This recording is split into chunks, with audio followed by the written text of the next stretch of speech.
How long were the Israelites in Egypt? In Exodus 12:40 it says, "Now the length of time the Israelite people lived in Egypt was 430 years. And so because of this, movies like the Ten Commandments will say things like this. That's a hard dance you do, old man.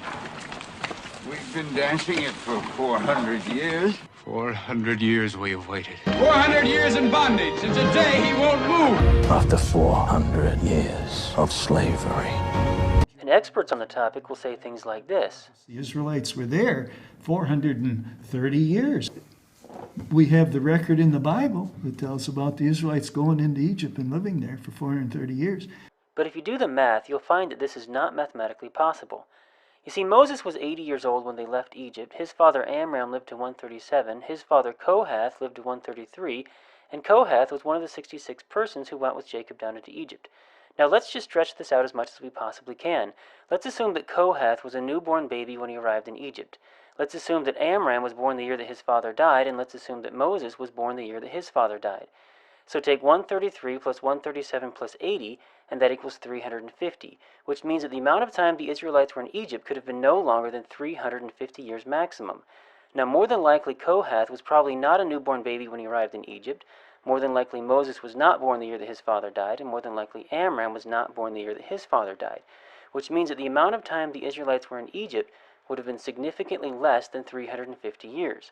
So why does Exodus 12:40 say the Israelites were in Egypt for 430 years when this is not mathematically possible? The key is found in one of Paul's letters. In Galatians 3:16 and 17, Paul says, "Now to Abraham and his seed were the promises made. And this I say, that the law, which was 430 years later, cannot annul the covenant that was confirmed before by God in Christ."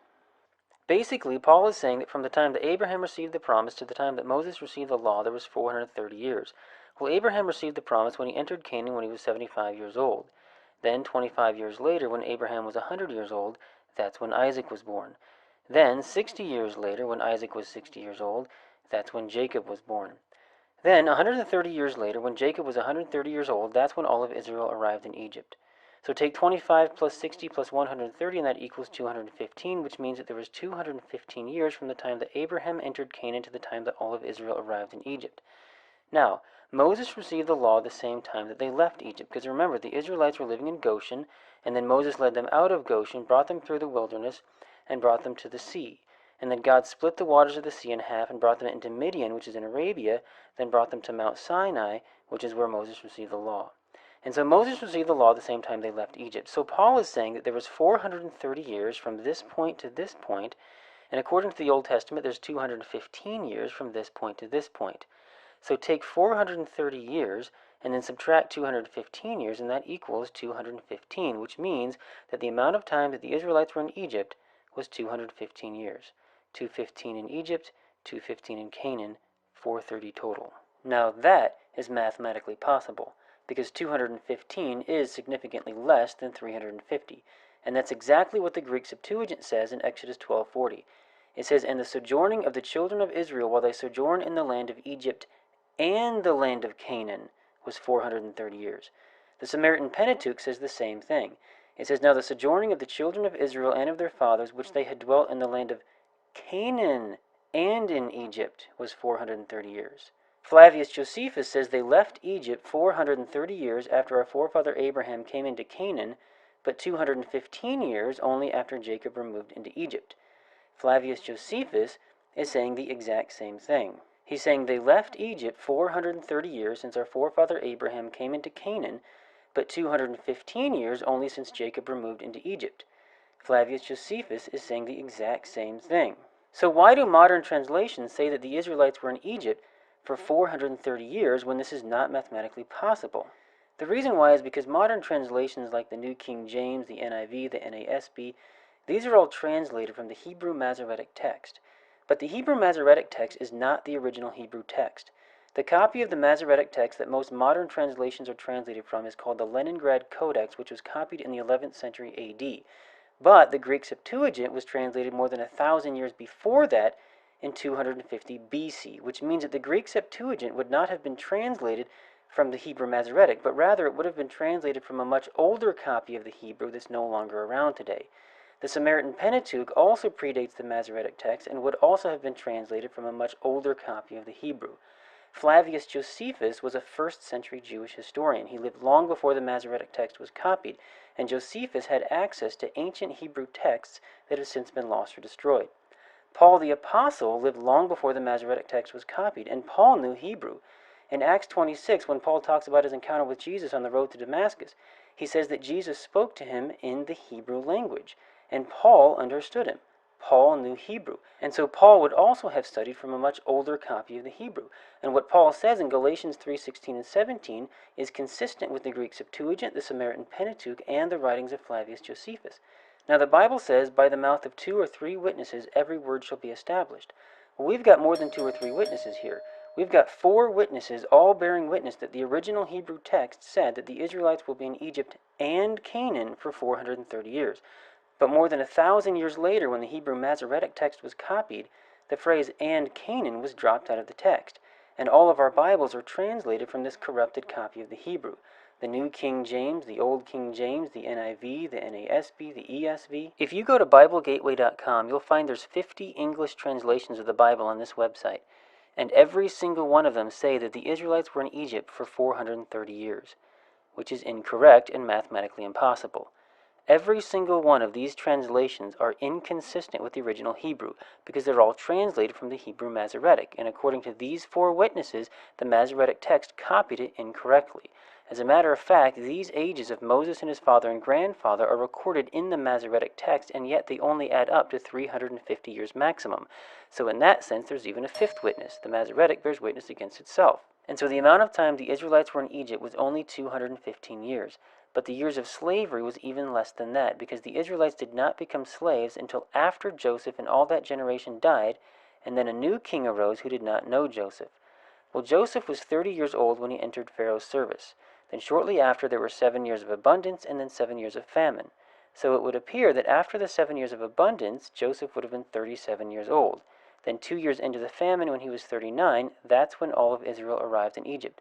So based on the information given, it appears as if Joseph was 39 years old at the beginning of that 215 years.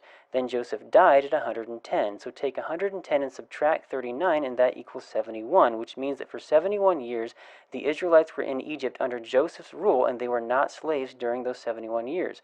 So take the 215 years that the Israelites were in Egypt, subtract the 71 years that Joseph was in power, and that equals 144, which means that the Israelites were not slaves for any longer than 144 years maximum. Now Moses was 80 years old when they left Egypt, and they were already in slavery when Moses was born, which means that they could not have been slaves for any less than 80 years minimum. So take the 215 years that the Israelites were in Egypt, subtract the 71 years that Joseph was in power, subtract the 80 years of Moses' life, and that equals 64, which means that there were 64 years in between Joseph's death and Moses' birth. The Israelites became slaves sometime after Joseph died and sometime before Moses was born, sometime within that 64-year time period. Now let's just assume that the Israelites became slaves at exactly the midpoint in between Joseph's death and Moses' birth. That would be 32 years after Joseph died and 32 years before Moses was born.